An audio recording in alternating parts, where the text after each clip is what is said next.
പത്തനംതിട്ട ജില്ലയെ സംബന്ധിച്ചൊരു മലയോര പ്രദേശമാണ്. കൃഷിക്കാർ, സാധാരണക്കാർ, ലക്ഷം വീട് കോളനി താമസിക്കുന്ന ആൾക്കാരെ ഏക അധ്യായ വിദ്യാലയം, തണ്ണിത്തോട്, സീതത്തോട്, ചിറ്റാർ, ആങ്ങമൊഴി, വണ്ടിയും വാഹനം പോലും ചെല്ലാത്ത സാധാരണപ്പെട്ട ആൾക്കാർ, വനവാസി മേഖല ഉൾപ്പെടുന്ന ശബരിമലയുടെ ചെങ്ങറ അല്ലെങ്കിൽ അട്ടത്തോട് തുടങ്ങിയ നിരവധി സാധാരണപ്പെട്ട വനമേഖലയിൽ ഊരുകളിൽ പോലും താമസിക്കുന്ന ജനവിഭാഗം താമസിക്കുന്ന ഒരു ലോകസഭാ മണ്ഡലമാണ് ഈ നമ്മുടെ പത്തനംതിട്ട ലോകസഭാ മണ്ഡലം എന്ന് പറയുന്നത്. അപ്പോൾ നിരവധി ആൾക്കാർ, അത് കേരള സംസ്ഥാനം ഭരിക്കുന്ന തുടർഭരണമാണ് കമ്മ്യൂണിസ്റ്റ് മാർക്സിസ്റ്റ് പാർട്ടി. ഈ ഇടതുപക്ഷ ഭരണം, തുടർഭരണത്തിൽ പോലും സാധാരണപ്പെട്ട ആൾക്കാർക്ക് പോലും ജീവിക്കാൻ പറ്റുന്ന സാഹചര്യം, സാധാരണപ്പെട്ട ആൾക്കാർ താമസിക്കുന്ന ഈ ഭൂപ്രദേശം, ഈ പത്തനംതിട്ട ലോകസഭാ മണ്ഡലത്തിൽ യാതൊരു വികസന മുന്നേറ്റവും കാണാൻ സാധിച്ചിട്ടില്ല. ഈ ദേശീയ തീർത്ഥാടന കേന്ദ്രം കുടികൊള്ളുന്ന പന്തളത്തിൻ്റെ മൂലസ്ഥാനം, പന്തളം അയ്യപ്പൻ്റെ മൂലസ്ഥാനം, അതേപോലെ ശബരിമല കുടിക്കൊള്ളുന്ന ദേശീയ തീർത്ഥാടന കേന്ദ്രമായിട്ട് എന്നേ പ്രഖ്യാപിക്കാമായിരുന്നു. 15 വർഷക്കാലം ഇവിടെ ആന്റണി MP എന്ന് പറയുന്ന വ്യക്തി ലോകസഭയിൽ പോലും ഒരു വാക്ക് പോലും ഈ തീർത്ഥാടനവുമായി ബന്ധപ്പെട്ടുകൊണ്ട് ശബരിമല വികസനത്തെ അടിസ്ഥാനപ്പെടുത്തിക്കൊണ്ട് വലിയൊരു വിശ്വ തീർത്ഥാടന കേന്ദ്രമായി പ്രഖ്യാപിക്കാൻ വേണ്ടി ലോകസഭയിൽ വ്യക്തമായ രീതിയിലുള്ള പ്ലാനും മാസ്റ്റർ പ്ലാനും പദ്ധതി തയ്യാറാക്കി ലോകസഭയിൽ അവതരിപ്പിച്ചു വരുന്നെങ്കിൽ ഇത് എന്നേ വലിയൊരു മാറ്റം ഉണ്ടാകും. അതൊന്നും മാറിയിട്ടില്ല. അതുകൊണ്ട് ഞങ്ങൾ പറയുന്നു, ഇവിടെ വലിയൊരു മാറ്റം ആവശ്യമാണ്. നമ്മുടെ നാടിൻ്റെ വികസനം എന്ന് പറഞ്ഞാൽ ഇവിടെ വികസനം സത്യം പറഞ്ഞാൽ നടക്കുന്നില്ല.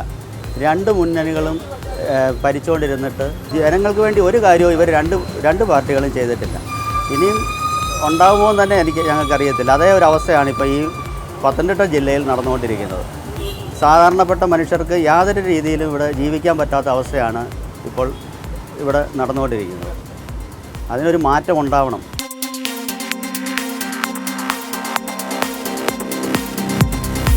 ഈ പത്തനംതിട്ട പാർലമെൻറ്റ് മണ്ഡലത്തിന് വേണ്ടുന്ന യാതൊരുവിധ അടിസ്ഥാന സൗകര്യങ്ങളും ഈ 15 വർഷക്കാലമായിട്ട് ചിട്ടപ്പെടുത്തിയെടുക്കുവാൻ ഒരു പാർലമെൻറ്റേറിയൻ എന്ന നിലയിൽ അദ്ദേഹത്തിന് സാധിച്ചിട്ടില്ല എന്നത് ഒരു ദുരവസ്ഥയായിട്ട് ഇന്ന് പത്തനംതിട്ടയിൽ നിലനിൽക്കുകയാണ്.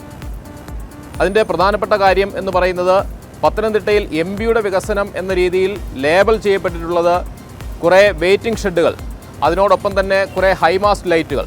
പന്തളം ഉണ്ട്, ശബരിമലയുണ്ട്, അടൂര് എന്ന് പറയുന്ന വലിയ പ്രദേശം, അതുപോലെ മണ്ണടി, പന്തളം, ഇത്തരത്തിലുള്ള പ്രദേശങ്ങളെ കൊടുമൺ ശക്തിഭദ്രൻ്റെ കേന്ദ്രം, അതുപോലെ ചെറുകോൽപ്പുഴ ഹിന്ദുമത പരിഷത്തും മാരാമൺ കൺവെൻഷൻ നടക്കുന്ന മതമൈത്രിയുടെ സ്ഥലം, ഇതെല്ലാം കേന്ദ്രീകരിച്ചുകൊണ്ട്, ക്രോഡീകരിച്ചുകൊണ്ട്, കണക്ട് ചെയ്തുകൊണ്ട് ഒരു സാംസ്കാരിക കേന്ദ്രമായിട്ട് തെക്കൻ കേരളത്തിലെ സാംസ്കാരിക കേന്ദ്രത്തിൻ്റെ തലസ്ഥാനമായി തന്നെ പത്തനംതിട്ടയെ മാറ്റിയെടുക്കുവാൻ സാധിക്കുമെന്ന് നിൽക്കുമ്പോൾ ഇത്തരം പദ്ധതികൾ ഒന്നും ആസൂത്രണം ചെയ്യുവാനോ അതിനു വേണ്ടുന്ന പദ്ധതികൾ ക്രോഡീകരിച്ച് കേന്ദ്ര സർക്കാരിൻ്റെ ശ്രദ്ധയിൽ കൊണ്ടുവരാനോ ഒന്നും സാധിച്ചിട്ടില്ല എന്നുള്ളതാണ് ആന്റണി എന്ന് പറയുന്ന MP ഈ നാടിന് വേണ്ടി ചെയ്തത്.